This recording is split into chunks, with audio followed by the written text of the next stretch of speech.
धन्यवाद संजय जी और हमारे सभी मित्र जो आज यहाँ उपस्थित है इस प्रेस वार्ता में, सभी को बहुत बहुत अभिनंदन एवं धन्यवाद।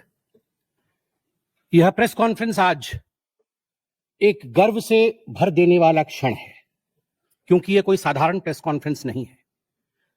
मैं बैठा जरूर भारतीय जनता पार्टी के कक्ष में हूं, हेड ऑफिस में हूं, मगर मुझे लगता है मैं केवल एक भारतीय जनता पार्टी के प्रवक्ता के नाते नहीं, केवल भारतीय जनता पार्टी के एक सांसद या कार्यकर्ता के नाते नहीं, एक भारतीय के नाते, एक इंडियन के नाते आज ये प्रेस कॉन्फ्रेंस कर रहा हूं।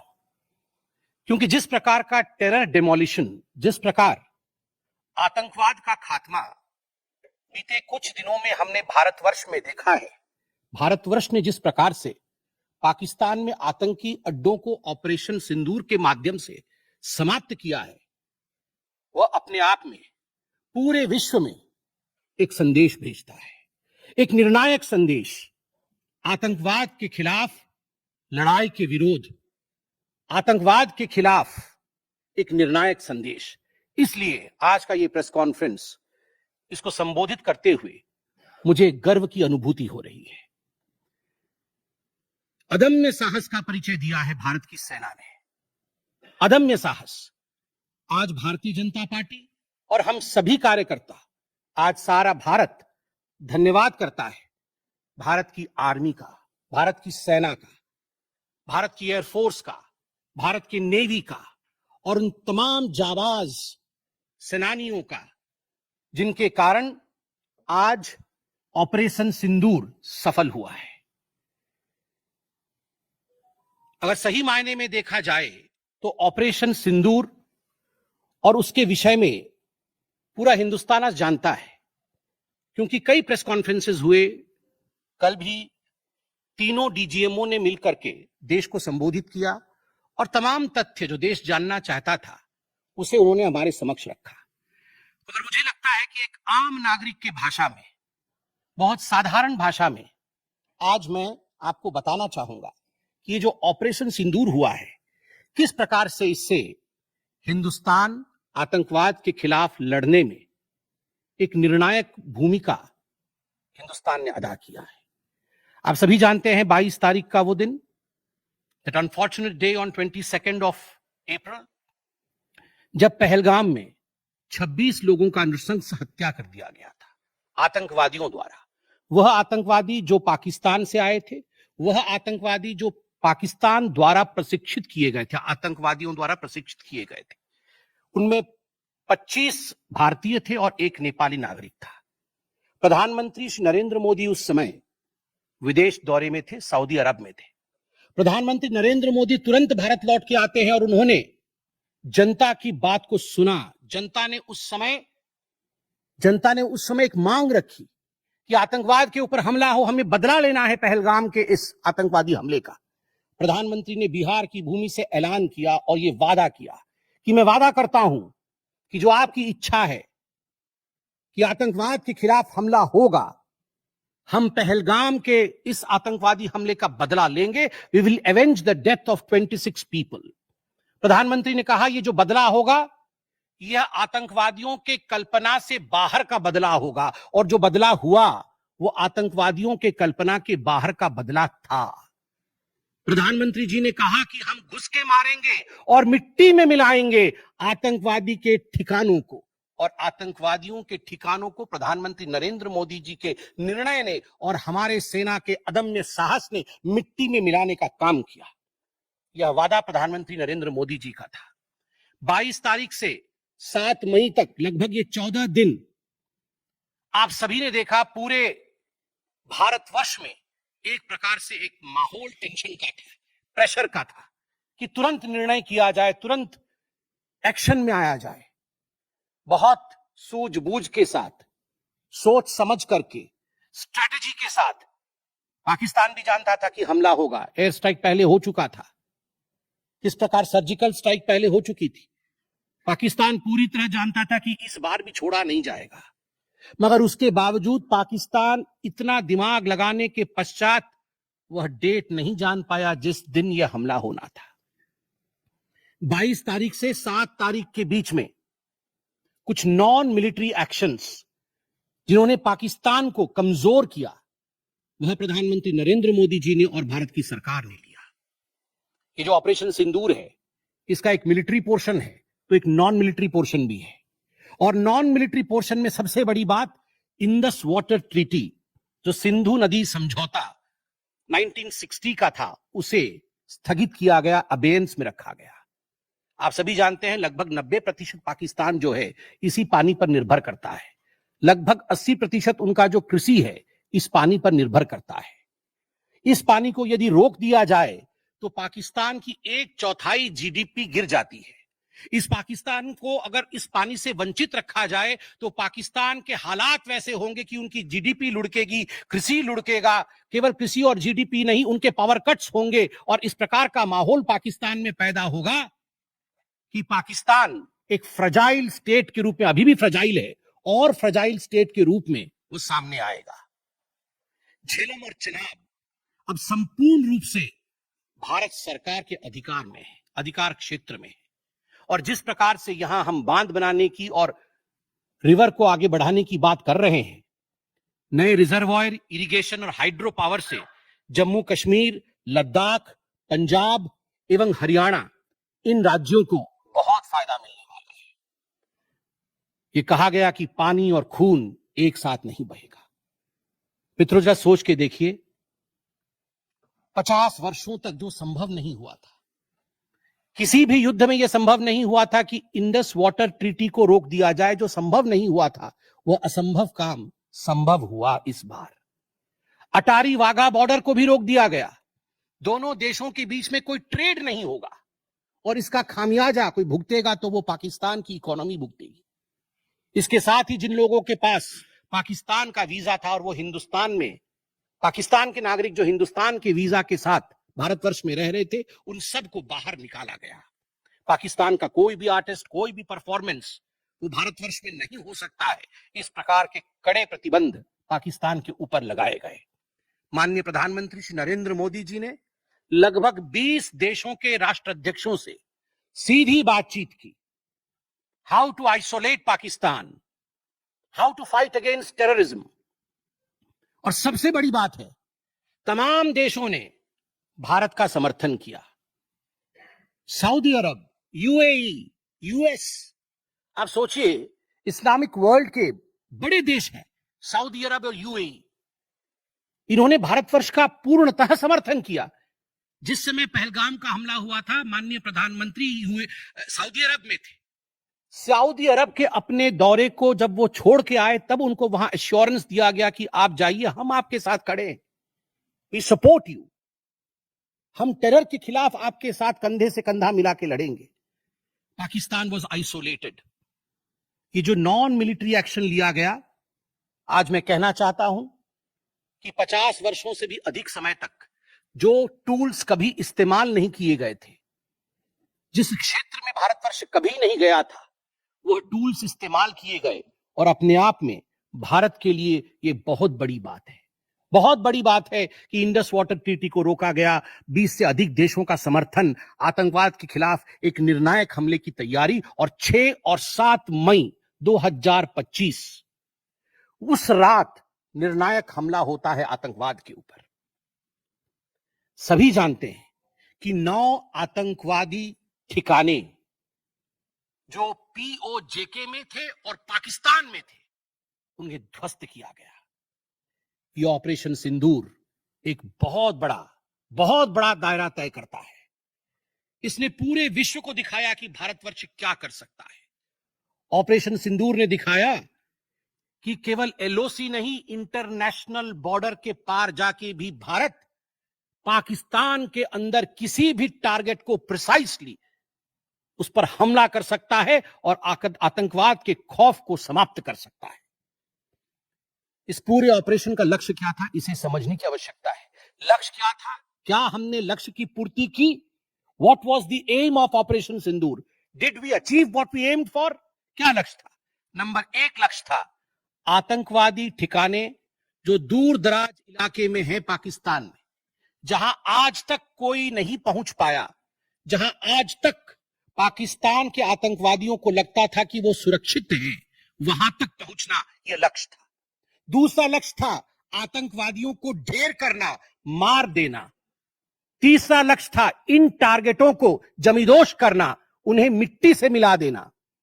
चौथा लक्ष्य था इस पूरे काम को करते हुए कोई भी सिविलियन, उसके ऊपर किसी प्रकार से कोई इंजुरी नहीं होना। और अंतिम लक्ष्य था किसी प्रकार के मिलिट्री, जो पाकिस्तान का मिलिट्री या सैन्य बेस हो, उसके ऊपर हमला नहीं करना। अर्थात ये लड़ाई आतंकवाद के खिलाफ थी। यह लक्ष्य था ऑपरेशन सिंदूर का। This was a fight against terrorism and terrorists. क्या हम लक्ष्य को पा पाए? आप देखिए, जब यह हमला हुआ तो 9 ठिकाने ध्वस्त हुए, उनमें 5 POJK में थे, पाक ऑक्यूपाइड जम्मू कश्मीर में, और 4 पाकिस्तान में थे। सबसे बड़ी बात है, पहली बार पंजाब प्रोविंस, जो कि पाकिस्तान का एक बहुत स्ट्रेटेजिक लोकेशन है, पंजाब प्रोविंस उनका हृदय है पाकिस्तान का, उसके अंदर भारतवर्ष घुस करके आतंकवादियों का सफाया करता है। यह अपने आप में छोटी बात नहीं है। This is a big achievement as far as operation Sindoor is concerned. Lashkar Taiba, जैसे मोहम्मद, हिजबुल मुजाहिदीन, इनके ठिकाने ध्वस्त होते हैं। और मैं यहां वो नाम पढ़ना चाहूंगा, ये जो 9 नाम है, 9 आतंकवादी ठिकाने। मैं आज देश से अपील करना चाहूंगा, तमाम भारतीयों से अपील करना चाहूंगा कि ये नाम हमें स्मरण करना है। आने वाले 100 वर्षों तक हमें इन नामों को याद दिलाते रहना है, दोहराना है। जब भी आतंकवाद सर उठाए तो हमें ये चित्र दिखाने हैं कि तुम्हारा क्या हश्र किया था ऑपरेशन सिंदूर ने, भारत की सेना ने, भारत की राजनीतिक इच्छा शक्ति ने और भारतीयों ने। इसलिए मैं नाम पढ़ना चाहूंगा। सवाई नाला कैंप मुजफ्फराबाद, जो POJK में है, 30 किलोमीटर दूर है LOC से, उसे ठिकाना लगाया गया। लश्कर तोयबा का ट्रेनिंग सेंटर था। 20 अक्टूबर 2024 सोनमर्ग में और 24 अक्टूबर 2024 गुलमर्ग में जो आतंकी हमले हुए थे, उसमें यहां से आतंकवादी आए थे। और सबसे बड़ी बात, 22 अप्रैल 2025 को जो आतंकवादी आकर पहलगाम में हमारे नागरिकों को मार के गए थे, हमारी बहनों के माथे से जिन्होंने सिंदूर पोंछने का काम किया था, उनका प्रशिक्षण भी इसी केंद्र में हुआ था, सवाई नाला कैंप मुजफ्फराबाद। सैयदाना बिलाल कैंप मुजफ्फराबाद, ये जैसे मोहम्मद का ट्रेनिंग सेंटर था, ये दूसरा कैंप जो ध्वस्त हुआ। गुलपुर कैंप कोटली, ये LOC से 30 किलोमीटर दूर था, लश्कर तैयबा का बेस था। और 20 अप्रैल 2023 को पुंछ में, 9 जून 2024 को जो तीर्थ यात्री को बस में हमला करके मारने का काम किया था आतंकवादी, यहां गुलपुर कैंप से आए थे जो कोटली में है, उसे ध्वस्त किया गया। बरनाला कैंप बिरगढ़, बरनाला कैंप जो 9 किलोमीटर दूर है LOC से, उसे समाप्त किया गया। अब्बास कैंप कोटली जो 13 किलोमीटर दूर है LOC से, लश्कर तैयबा का फिदाइन सेंटर है और 15 आतंकवादियों को एक साथ ट्रेन कर सकता है, उसे ध्वस्त करके गिराया गया। सरजाल कैंप सियालकोट अंतरराष्ट्रीय सीमा से 6 किलोमीटर दूरी पर है, इंटरनेशनल बॉर्डर से, सांबा कठुआ के सामने है। और मार्च 2025 में जम्मू और कश्मीर पुलिस के 4 जवान शहीद हुए थे, उनको मारने का काम इन्हीं आतंकवादियों ने किया था जो सरजाल कैंप से आए थे सियालकोट के। उस कैंप को ध्वस्त कर दिया गया।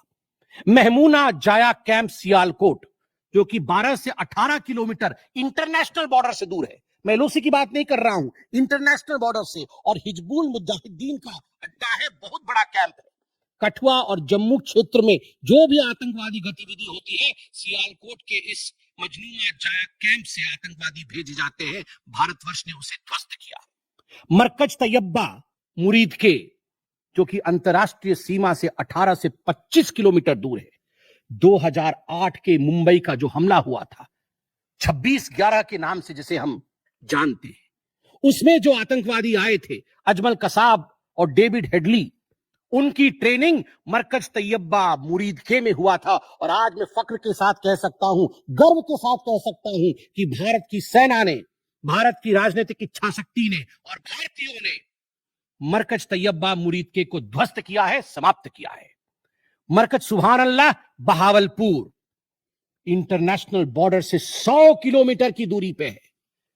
विश्व में किसी ने ऐसा नहीं सोचा होगा, पाकिस्तान ने तो सपने में भी नहीं सोचा होगा कि भारत की सेना के पास, भारत की एयरफोर्स के पास और भारत के राजनेताओं के पास ऐसी इच्छा शक्ति होगी कि इंटरनेशनल बॉर्डर से 100 किलोमीटर दूर घुस के वो हमारे आतंकी अड्डे को ध्वस्त कर सकते हैं। मरकज सुभान अल्लाह, जो कि जैशे मोहम्मद का मुख्यालय था, उस मुख्यालय को भारत की वायुसेना ने ध्वस्त किया।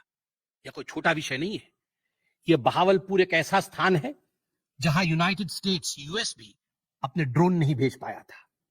उस जगह पे भारत घुस के मारता है। आज का भारत, आज का नया भारत यही है।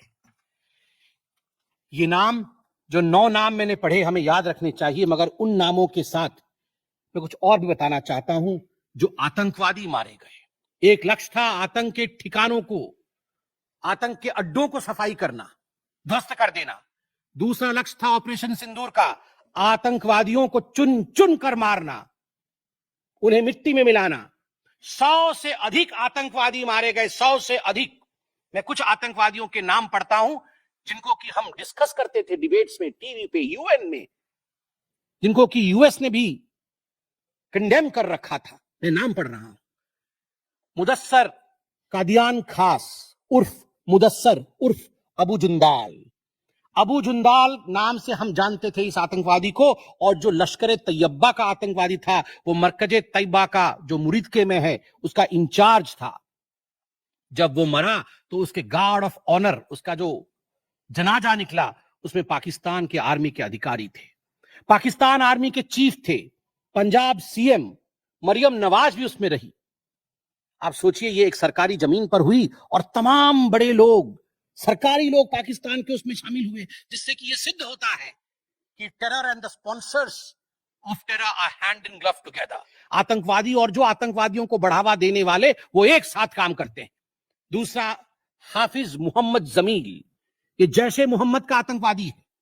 ये ब्रदर इन लॉ, साला था मौलाना मसूर अजहर का, और इंचार्ज था मरकज सुभान अल्लाह बहावलपुर का, वह भी मारा गया। तीसरा आतंकवादी मोहम्मद यूसुफ अजहर उर्फ उस्ताद जी उर्फ मोहम्मद सलीम उर्फ घोशी साहब, जैसे मोहम्मद का नामी आतंकवादी, और यह भी मौलाना मसूद अजहर से जुड़ा हुआ था, और यह वेपन ट्रेनिंग देता था जैसे मोहम्मद का। और सबसे बड़ी बात, IC 184 के हाईजैकिंग में इसका हाथ था। IC 814 के हाईजैकिंग में इसका हाथ था, वह भी मारा जाता है। चौथा आतंकवादी खालिद उर्फ अबू अक्स का।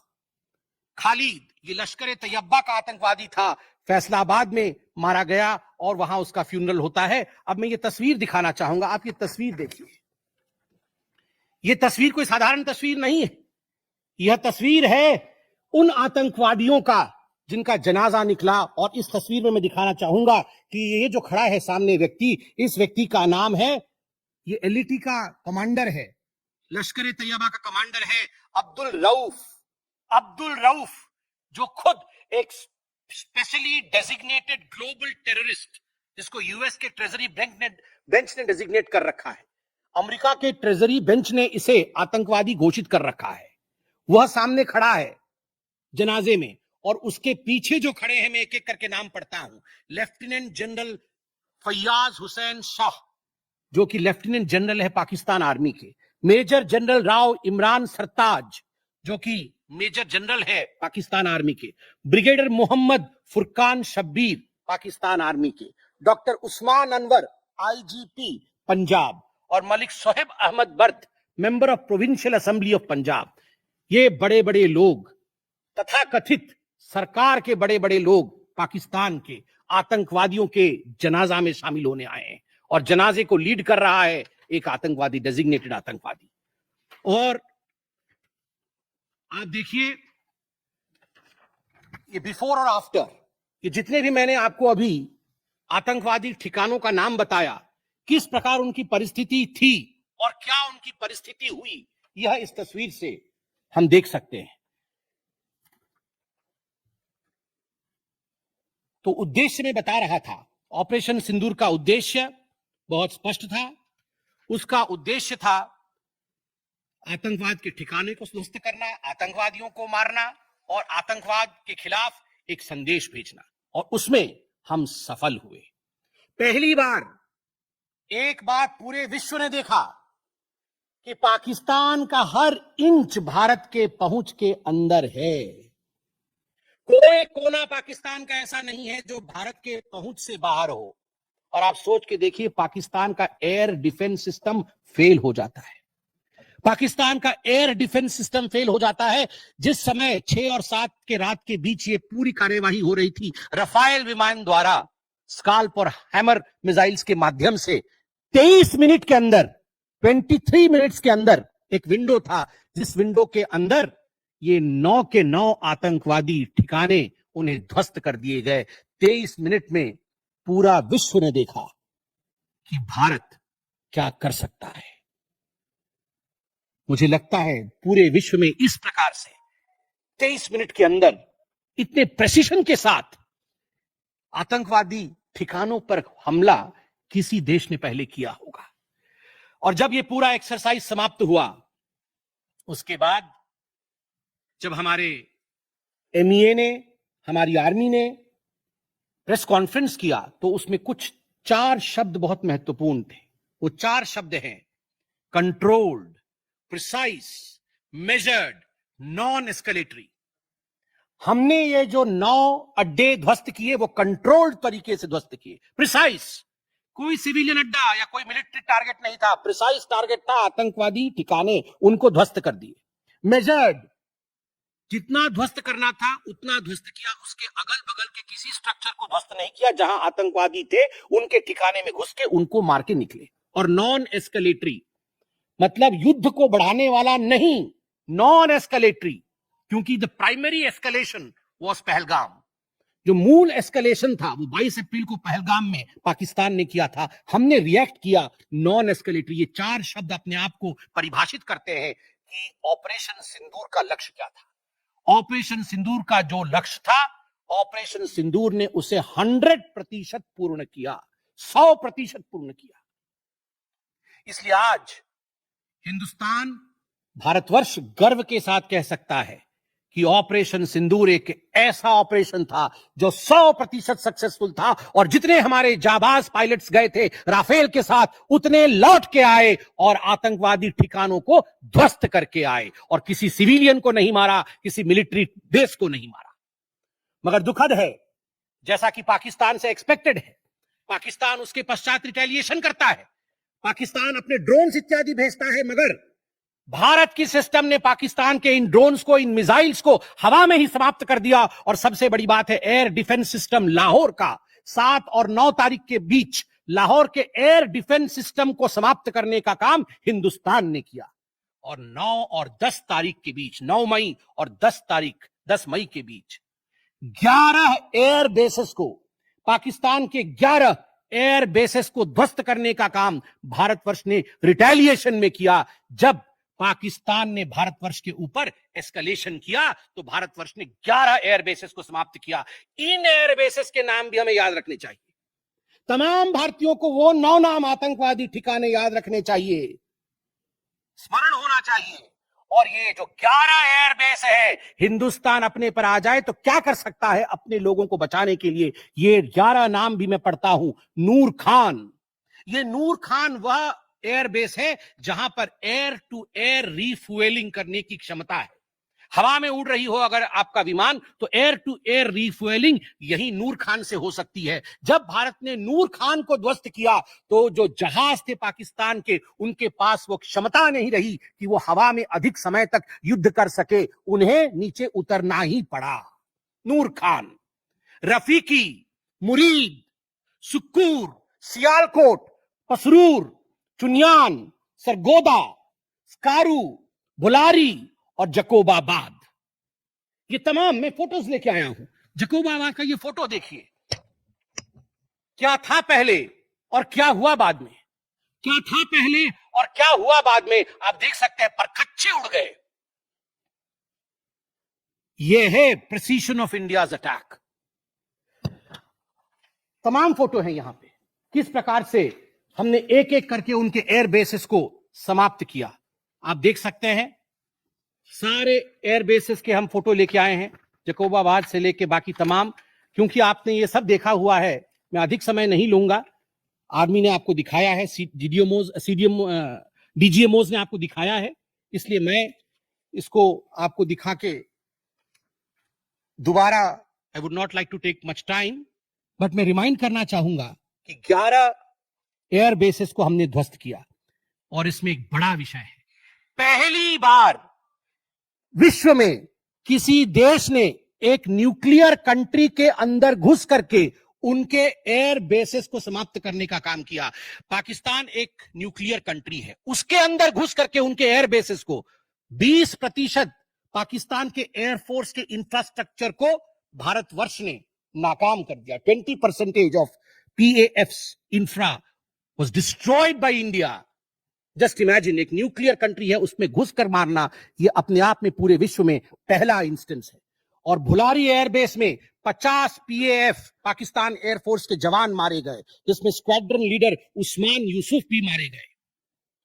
कुल मिलाकर के 9 आतंकी ठिकाने, 11 एयरबेस, 100 से अधिक आतंकी, 50 जवान और अपनी इज्जत, यह पाकिस्तान ने खोया है। I repeat, what Pakistan has lost via Operation Sindoor, 9 आतंकी ठिकाने, बड़े बड़े आतंकी ठिकाने, 11 एयरबेस, 100 से अधिक आतंकवादी, 50 से अधिक जवान और अपनी इज्जत, यह पाकिस्तान ने खोया है। यह झटका पाकिस्तान सह नहीं पाया और उनके डीजीएमओ का 10 तारीख को ही फोन आया। और उसके पश्चात मैं कहूंगा ये सीज फायर नहीं, ये एक अंडरस्टैंडिंग है। ये एक अंडरस्टैंडिंग है कि यदि भविष्य में किसी प्रकार का कोई भी आतंकी हमला होता है तो ये अंडरस्टैंडिंग तोड़ दी जाएगी। हमने करके दिखाया है, जो पहले कभी नहीं हुआ था वो हुआ है। इस बार अंदर घुस के मारा है हमने, ये एक अंडरस्टैंडिंग है। और सबसे बड़ी बात है, पाकिस्तान में उनके मौलाना, उनके मौलवियों ने पाकिस्तान का साथ नहीं दिया, मगर हिंदुस्तान की एकता देखिए, हिंदुस्तान का भाईचारा देखिए। पूरा देश एक होकर खड़ा हुआ, पूरा देश सेना के पीछे, सेना के अदम्य साहस के पीछे, हमारी राजनीतिक इच्छा शक्ति के पीछे पूरा भारत एक होकर खड़ा हुआ। और आज मैं कहना चाहता हूं कि आज पाकिस्तान पूरे विश्व में अलग थलग पड़ा है। पहले भी ऐसे वक्त थे, अनेकों प्रयास भारतवर्ष करता था। पहले हम सबूत देते थे, प्रयास करते थे डोजियर के माध्यम से पाकिस्तान को प्रूफ दे आतंकवाद का। वो डोजियर लेती थी मगर उस पर काम नहीं करती थी। मगर आज नए भारतवर्ष ने पाकिस्तान को बख्शा नहीं है। आतंकवाद के खिलाफ एक निर्णायक लड़ाई हुई है और प्रधानमंत्री जी ने स्पष्ट कहा है, वहां से यदि गोली आती है तो यहां से गोला जाएगा। इसी के साथ मैं अपने वक्तव्य को समाप्त करता हूं। कोई प्रश्न हो तो अवश्य पूछें। कमलेश जी,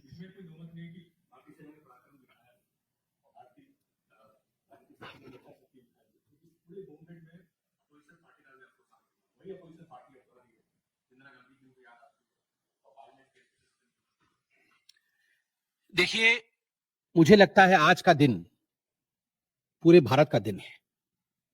मैं ऐसा नहीं कहूंगा कि आज मैं भारतीय जनता पार्टी के प्रवक्ता के नाते कह रहा हूं।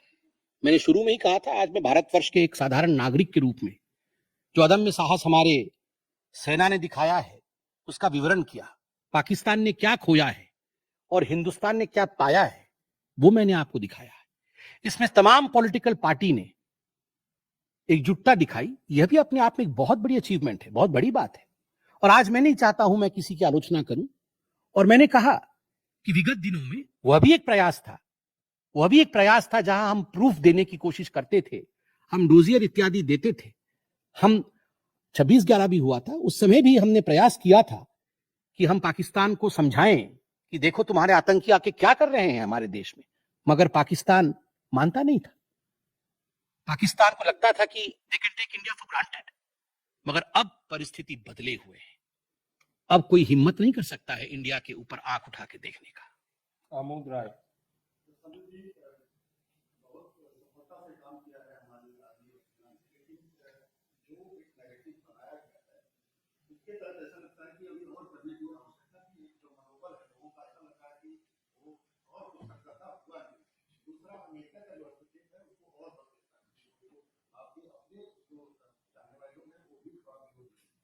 आपके दो प्रश्न हैं। पहला प्रश्न है कि बहुत सारी सफलताएं रही मगर लोगों के मन में और की इच्छा थी। दूसरा प्रश्न हस्तक्षेप को लेकर है। मैं दोनों का सटीक उत्तर दूंगा। नंबर एक, मैंने आपको इस प्रेस कॉन्फ्रेंस के माध्यम से आरंभ में ही बता दिया कि ऑपरेशन सिंदूर का लक्ष्य क्या था। ऑपरेशन सिंदूर के जो लक्ष्य थे, जो लक्ष्य परिलक्षित थे, वो प्रधानमंत्री जी ने डे 1 को ही बता दिया था। आतंकवाद के ऊपर हमला, कल्पना से परे सजा आतंकवादियों को, चुन चुनकर मारना और उनके अड्डों को ध्वस्त करना। और सेना के अदम्य साहस ने यह करके दिखाया। आतंकवादी अड्डे ध्वस्त हुए, आतंकवादी मारे गए। यह हमारा परिलक्षित लक्ष्य था। हमने अपने लक्ष्य को प्राप्त किया। और जिस समय एस्केलेशन भी नहीं हुआ था, उससे पहले ही हमने वो जो 4 शब्द प्रयोग किए, जिसका मैंने यहां विवरण रखा कि कंट्रोल्ड था, मेजर्ड था, प्रिसाइज था, नॉन एस्केलेटरी था, तो भारतवर्ष ने अपने लक्ष्य को पहले से ही निर्धारित किया हुआ था। इसलिए आपका यह कहना कि कुछ और होना था, मुझे लगता है कि हमने जो करना था वो हमने पहले भी कहा, करके भी कहा और उसे 100% हासिल किया। Operation Sindoor was 100% successful operation. 100% सफलतापूर्वक किया गया एक मुहिम था, एक ऑपरेशन था ऑपरेशन सिंदूर। जनेंद्र।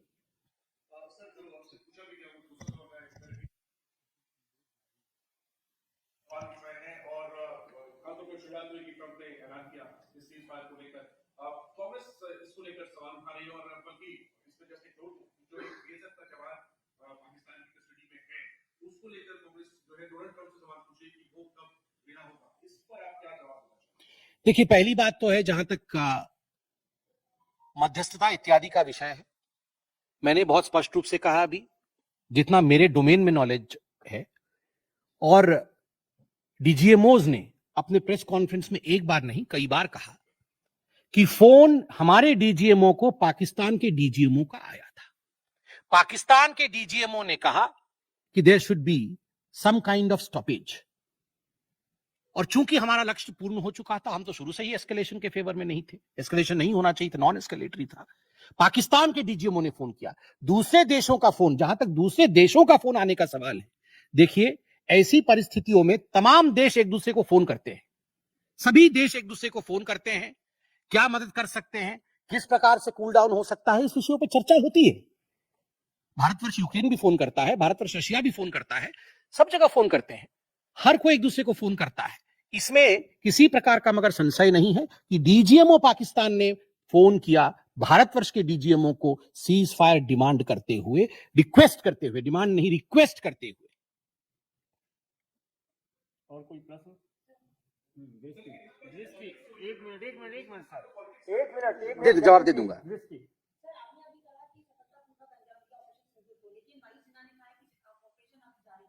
बिल्कुल, ऑपरेशन अभी जारी है। और मैंने कहा, माननीय प्रधानमंत्री जी ने स्वयं कहा है, गोली आएगी तो गोला जाएगा। तो अगर गोली आएगी तो गोला जाएगा। तो इसलिए ऑपरेशन सिंदूर समाप्त नहीं हुआ है। इंतजार कि अगर आंख उठाया तो उसका जवाब दिया जाएगा। देखिए, ये आपको क्या लगता है, इन प्रश्नों का जवाब कि जंग के लिए हमारी क्या तैयारी है, इसका जवाब प्रवक्ता देंगे। इसका जवाब तो जहां उचित फोरम में होना चाहिए वो देंगे।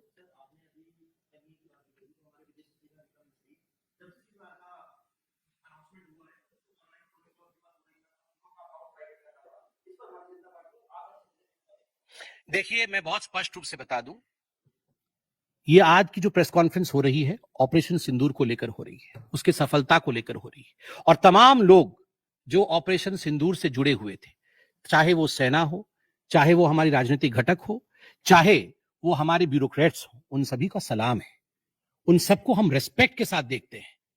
और सही बात है, सोशल मीडिया एक टूल जरूर है, मगर सोशल मीडिया के आधार पर यह कह देना कि किस प्रकार से देश आगे बढ़ेगा, यह निर्णय नहीं हो सकता है।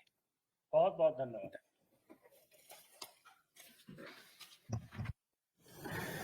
यह प्रेस कॉन्फ्रेंस आज एक गर्व से भर देने वाला क्षण है, क्योंकि यह कोई साधारण प्रेस कॉन्फ्रेंस नहीं है।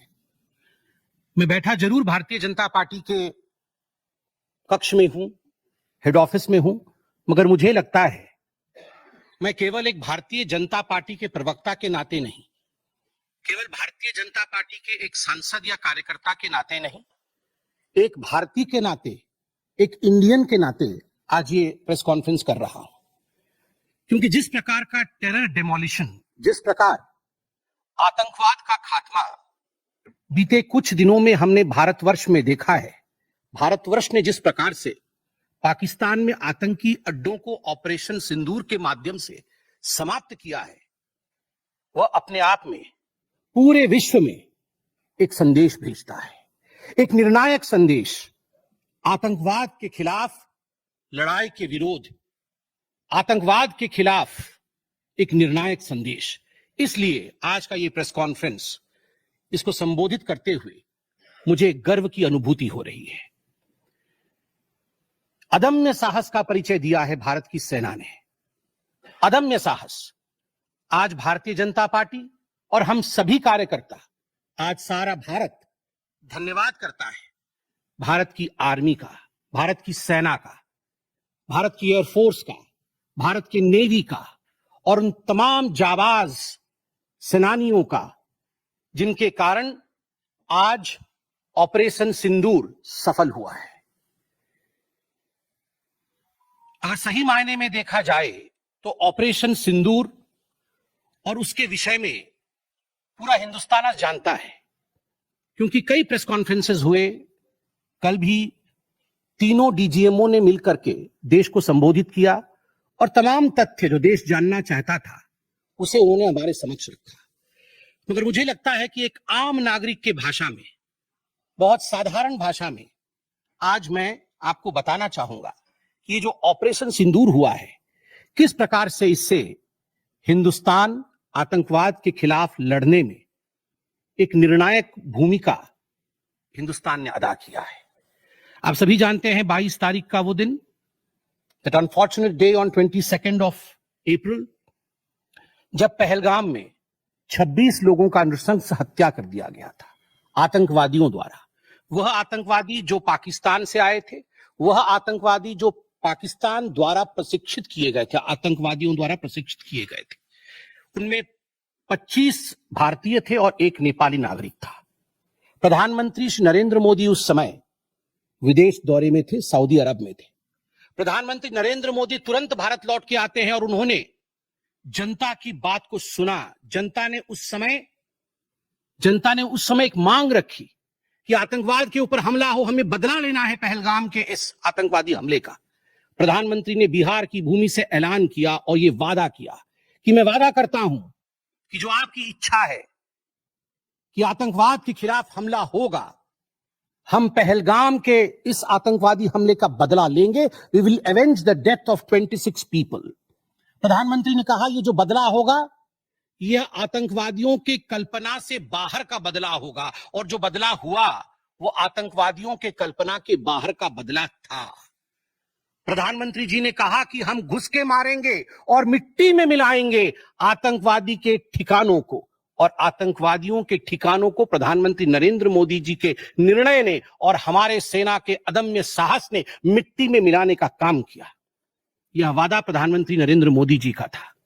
22 तारीख से 7 मई तक लगभग ये 14 दिन आप सभी ने देखा, पूरे भारतवर्ष में एक प्रकार से एक माहौल टेंशन का था, प्रेशर का था कि तुरंत निर्णय किया जाए, तुरंत एक्शन में आया जाए। बहुत सूझबूझ के साथ, सोच समझ करके, स्ट्रैटेजी के साथ। पाकिस्तान भी जानता था कि हमला होगा, एयर स्ट्राइक पहले हो चुका था, किस प्रकार सर्जिकल स्ट्राइक पहले हो चुकी थी। पाकिस्तान पूरी तरह जानता था कि इस बार भी छोड़ा नहीं जाएगा, मगर उसके बावजूद पाकिस्तान इतना दिमाग लगाने के पश्चात वह डेट नहीं जान पाया जिस दिन यह हमला होना था। 22 तारीख से 7 तारीख के बीच में कुछ नॉन मिलिट्री एक्शंस जिन्होंने पाकिस्तान को कमजोर किया, वह प्रधानमंत्री नरेंद्र मोदी जी ने और भारत की सरकार ने लिया। ये जो ऑपरेशन सिंदूर है, इसका एक मिलिट्री पोर्शन है तो एक नॉन मिलिट्री पोर्शन भी है। और नॉन मिलिट्री पोर्शन में सबसे बड़ी बात, इंडस वाटर ट्रीटी, जो सिंधु नदी समझौता 1960 का था, उसे स्थगित किया गया, अबेयंस में रखा गया। आप सभी जानते हैं लगभग 90% पाकिस्तान जो है इसी पानी पर निर्भर करता है। लगभग 80% उनका जो कृषि है इस पानी पर निर्भर करता है। इस पानी को यदि रोक दिया जाए तो पाकिस्तान की 1/4 जीडीपी गिर जाती है।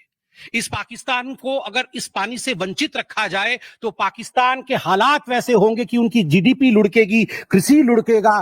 केवल कृषि और जीडीपी नहीं, उनके पावर कट्स होंगे और इस प्रकार का माहौल पाकिस्तान में पैदा होगा कि पाकिस्तान एक फ्रजाइल स्टेट के रूप में, अभी भी फ्रजाइल है, और फ्रजाइल स्टेट के रूप में वो सामने आएगा। झेलम और चिनाब अब संपूर्ण रूप से भारत सरकार के अधिकार में है, अधिकार क्षेत्र में है। और जिस प्रकार से यहां हम बांध बनाने की और रिवर को आगे बढ़ाने की बात कर रहे हैं, नए रिजर्वायर, इरिगेशन और हाइड्रो पावर से जम्मू कश्मीर